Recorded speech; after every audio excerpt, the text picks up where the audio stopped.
नमस्कार दोस्तों, मैं अंकुर उपाध्याय स्वागत करता हूं आप सभी का आपके अपने YouTube channel share market analysis में। इस समय बाजार में कुछ ऐसा हो रहा है कि अगर एक ही काम करने वाली दो अलग अलग कंपनियां हैं और दूसरी कंपनी कुछ ज्यादा तरक्की करते हुए दिखे तो सेकंड कंपनी जो है ना, पहली वाली, वो इनसिक्योर फील कर रही है और शेयर बाजार में फिर खबर उठती है, भैया ये तो गयो काम से, इसका खत्म मामला। लेकिन ऐसा नहीं होता है। अभी ये प्लानिंग कर रहे हैं, उस पर वर्क करेंगे, फिर ये कोई धमाका कर देंगे तो इनका फोकस में आ जाएगा। देखिए, अब मैं स्टॉक के नाम आपके साथ शेयर करता हूं। स्टॉक का नाम है जियो फाइनेंस और दूसरे स्टॉक का नाम है बजाज फाइनेंस। दोनों ही एनबीएफसी कारोबार की कंपनियां हैं। एक नई हाल ही की लिस्टिंग है और दूसरी पुराने लंबे समय से दुनिया का, मतलब भारत का एक भरोसा है जिसने लोगों को बड़ा पैसा बना के दिया है। बजाज फाइनेंस की बात करें तो आप किसी भी इलेक्ट्रॉनिक्स की शॉप में जाते हो और कुछ परचेस करते हो तो सबसे पहले, अरे बजाज फाइनेंस वाले हैं ना, फाइनेंस हो जाएगा।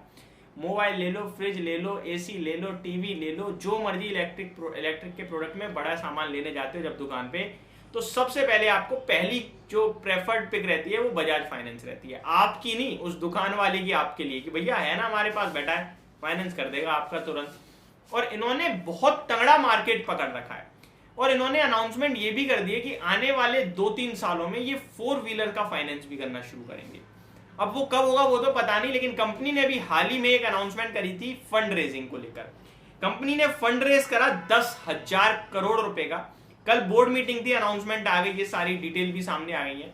और कंपनी ने फंड रेज करा दो तरीके से, क्यूआईपी पोर्शन के द्वारा 8,800 करोड़ और 1,200 करोड़ के खुद की कंपनी को ही कन्वर्टेबल वारंट्स दिए जाएंगे बजाज फिनसर्व को, जो प्रमोटर कंपनी है उनको, और इस तरीके से 10,000 करोड़ रुपए जुटाएगी। जिसके बाद ब्रोकरेज हाउसेस काफी बुलिश होते हुए दिखे और टारगेट को अपवर्ड रिवाइज कर दिया।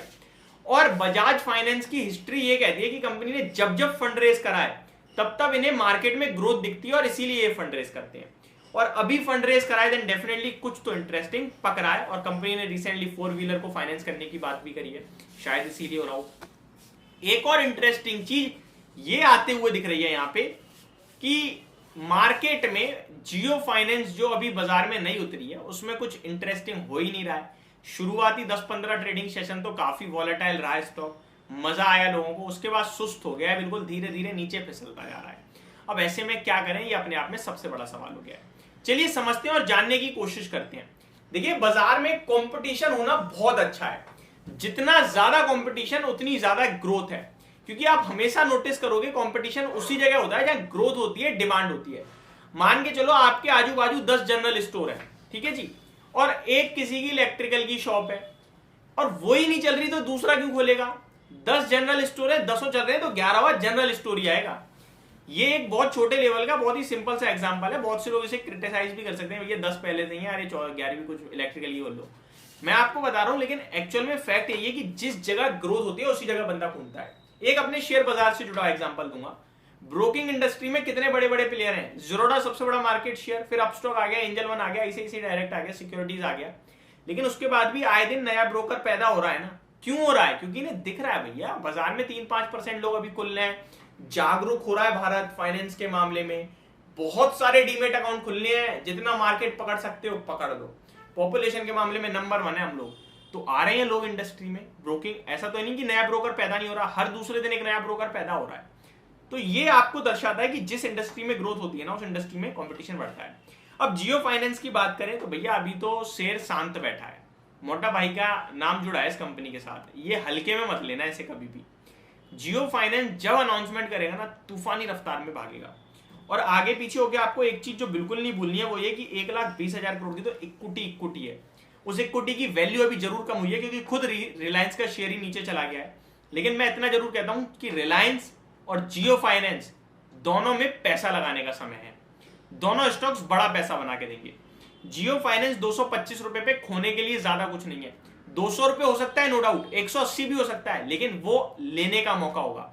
शेयर 300 रुपए पे आएगा, ये समझ लो। ये वही वाला हाल है जैसे मैंने टीसीएस में कहा था 3500 रुपए पे कि नीचे 3,000 हो जाएगा मैं खरीद लूंगा, लेकिन मुझे पता है 5,000 आएगा। 3500 से 3,000 गया, 2,800 गया। 3,000 और 2,800 पे जिसने खरीदा हमारे कहने से, आज वो लगभग 3,650 हो गया, खुश है। और 5,000 की बात अब भी कर रहा हूं, कंपनी ने बायबैक अनाउंस कराया आज। तो कॉन्फिडेंस वैसे ही आ रहा है। तो गिरते शेयर में खरीदना एक कला है जो हर किसी के बस की बात नहीं है, और अच्छे शेयर में खरीदारी करनी है। लोग करते क्या है, किसी शेयर में ट्रैप हो चुके हैं, 500 पे खरीदा, 450 पे लिया, 400 पे भी ले रहे हैं, 350 पे भी ले रहे हैं, कंपनी का आजू बाजू कुछ पता नहीं है लेकिन लेते जा रहे हैं, गिरता जा रहा है, अरे 500 का था 300 पे हो गया है ले लो। ये नहीं होता भैया। होता ये कि क्वालिटी, वैल्यूएशन, फाइनेंशियल्स, वैल्यूएशन सस्ते हो जाए, फाइनेंशियल सुधर रहे हैं, ले लो। HDFC बैंक है, ग्रोथ तो कमजोर नहीं पड़ रही, वैल्यूएशन सस्ते होने की वजह से शेयर का प्राइस टूट रहा है, ले लो, मौका है। तो ये सारी चीजें आपको वक्त ही समझाता है, बट मेरे को लगता है जितनी जल्दी सीखोगे उतना फायदे में रहोगे। तो जियो फाइनेंस में सुपर्ब स्टॉक है, बने रहो, और बजाज फाइनेंस भी सुपर्ब है, टेंशन फ्री होल्ड करो। होप आपको ये पूरी वीडियो समझ में आई होगी। Thank you so much for watching this video, have a great day guys.